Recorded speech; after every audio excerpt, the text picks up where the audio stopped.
Friday night, and now to new contractual terms for the incoming 13th Parliament set by the Salaries and Remuneration Commission. Some of the outgoing MPs consider the new terms a win-win or largely reasonable. According to National Assembly Minority Leader of the outgoing 12th House, John Mbadi, the changes are unlikely to face a legal blowback as it has factored in the current market forces. Seth Olale with the latest. A day after the Salary and Remuneration Commission announced that the incoming members of Parliament will not earn sitting allowances for attending plenary sessions of Parliament, Minority Leader of the National Assembly, John Mbadi, says the new terms are considerate. Looking at the figures, in my view, I think there are no major changes in the salary structure. The salary of members of Parliament, I saw people saying that, the media saying that the salary has been increased. It is not. What has happened is that the upper limit of members of Parliament salaries, what now is going to be earned by members of Parliament for the entire 5 years. Previously, it used to start from a gross of 532 to 710.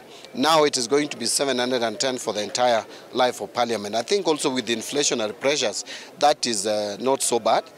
And again, we know where Kenya is in terms of economic capacity to sustain higher salaries. The 416 members of Parliament for both houses have been earning 5,000 shillings for each plenary sitting.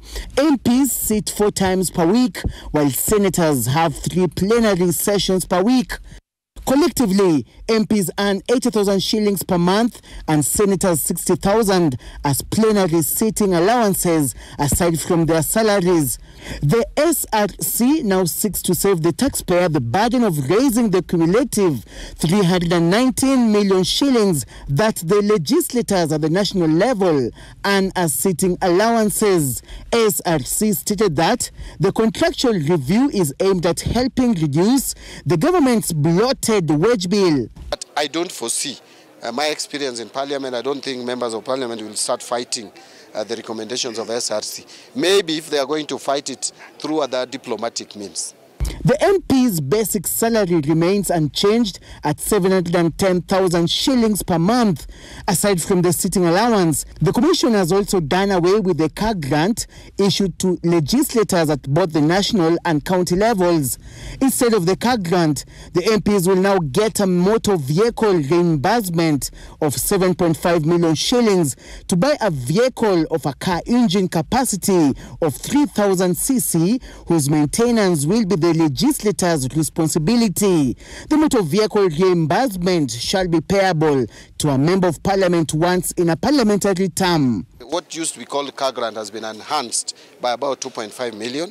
I think, again, this figure of 5 million was set in 2013. Now, if you are in 2022 and it's adjusted upwards to 7.5, it's not such a major increase, taking into consideration the inflationary pressures.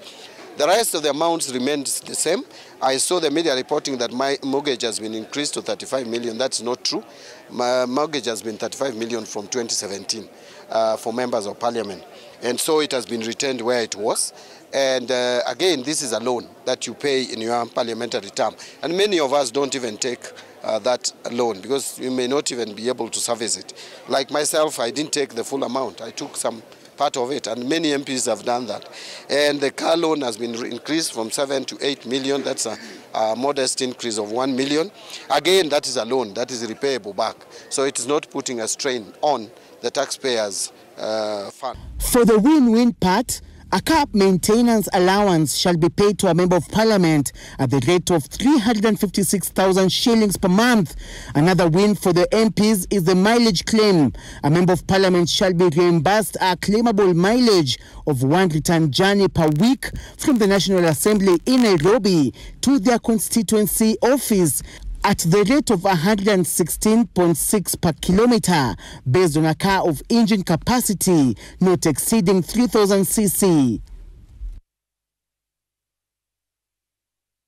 The SRC's similar attempt to do away with the allowances was met with resistance from the MPs, who successfully blocked the move in court in the 12th Parliament. The Commission says it is legally prepared to see the changes take effect, since the 13th Parliament will be deemed to be pending signature to a new contract. Seth Olale, Citizen TV. And Azimio, one